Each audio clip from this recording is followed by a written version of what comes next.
cerca de 15 mil brasileiros são acometidos pelo câncer de boca por ano, sendo aproximadamente 10 mil homens e 5 mil mulheres. Segundo dados do Instituto Nacional de Câncer de 2021, foram 6.338 mortes por câncer de boca, sendo ela o quinto tumor mais frequente em homens no Brasil.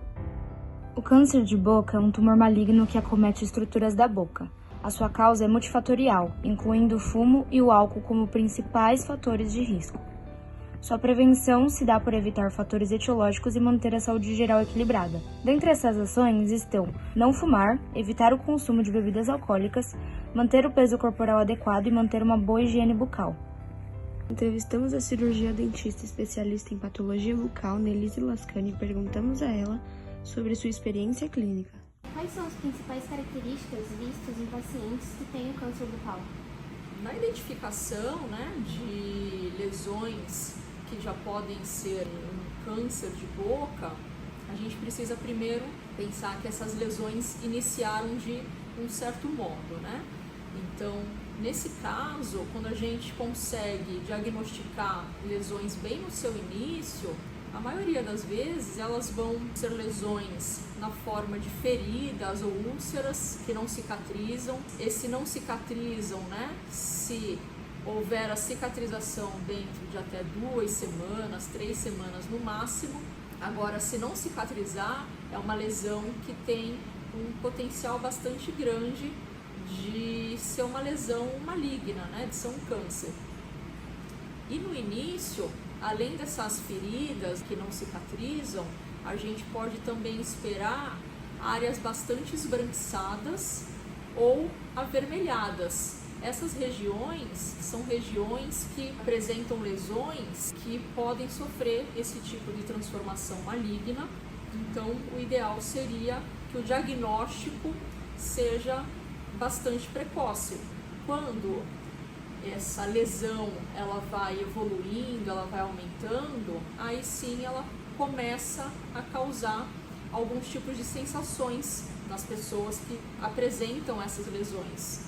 Então, por exemplo, essas lesões passam a promover certa dor, a pessoa pode sentir algumas fisgadas, pode perceber sangramento.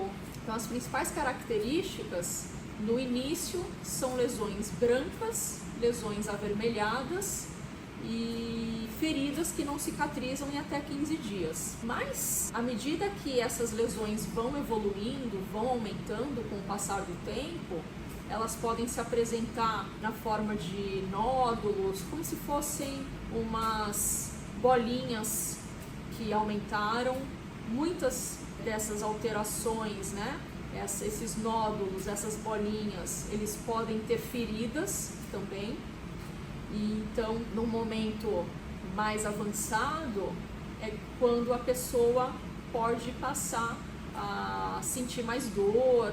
E aí, se houver dependendo do tipo de alteração, muitas vezes eles podem também identificar alguns aumentos de volume, caroços, na região do pescoço principalmente, embaixo da mandíbula, e isso pode significar alguma alteração dentro da boca. Entre essas alterações, o câncer de boca é o mais temido, É possível para o paciente fazer um autoexame e, se sim, como que é feito? É possível fazer o autoexame, não somente para avaliação de câncer de boca exatamente, mas para qualquer tipo de alteração.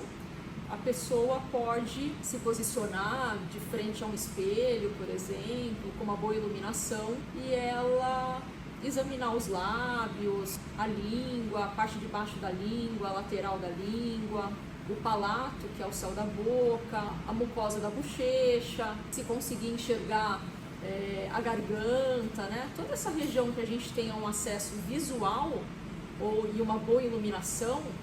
Na identificação de qualquer alteração, independente se é uma alteração da cor branca, da cor vermelha, se é uma ferida, se é um caroço, qualquer que seja a alteração, é importante, se ela identificar, procurar um cirurgião dentista para identificar, qual alteração é exatamente essa, se é uma alteração benigna, maligna ou até mesmo uma variação da própria normalidade que foi identificado naquele momento. Poderia compartilhar um caso clínico que a senhora acompanhou? Tem um paciente que eu acompanho ele, tem quase 20 anos. Eu atendi em 2005, há 19 anos, e já tinha passado por alguns dentistas. Esses dentistas prescreveram bochechos, esses bochechos eram antifúngicos, anti-inflamatórios, analgésicos, e percebia que tinha alguma coisa diferente embaixo da língua dele.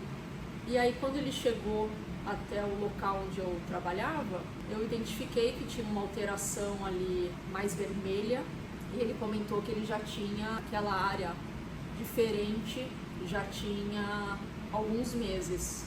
E como ele tinha o histórico tanto de fumar cigarro e beber destilado, né, que é pinga, cachaça, tinham assim muitas características que me levou a pensar de ser um câncer, e realmente era, né? Então foi realizada a biópsia e veio o diagnóstico de câncer, né? Aquela alteração era um câncer, e aí ele foi encaminhado para fazer o tratamento do câncer. Esse tratamento inicialmente foi com radioterapia, e num segundo momento, porque ele teve recidiva, o câncer voltou mais 3 vezes em locais muito próximos, então ele passou por cirurgias também, e essas cirurgias acabaram fazendo com que ele perdesse parte da mandíbula, e o processo de cicatrização fez com que a língua dele ficasse quase que grudada na boca, né? Então, hoje, depois de quase 20 anos de acompanhamento desse câncer que ele teve, ele tem bastante dificuldade em deglutir, ele não consegue mastigar os alimentos porque ficou um vão muito grande dentro da boca, principalmente por essa falta de mobilidade da língua. Então ele se engasga com muita facilidade, tem muita dificuldade na fala também, é muito difícil compreender o que ele está falando, mas está vivo, né?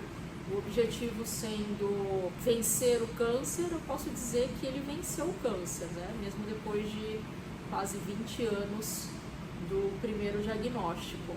Mas deixou como sequela, óbvio que a gente não quer que nenhum paciente fique sequelado, né? Mas ele conseguiu o tratamento e permanece aí realizando as suas atividades. Se você possui alguma lesão ou suspeita de câncer de boca, procure um dentista ou realize um exame gratuito em alguma unidade básica de saúde. Acesse o site da Secretaria da Saúde para consultar o local mais próximo a você.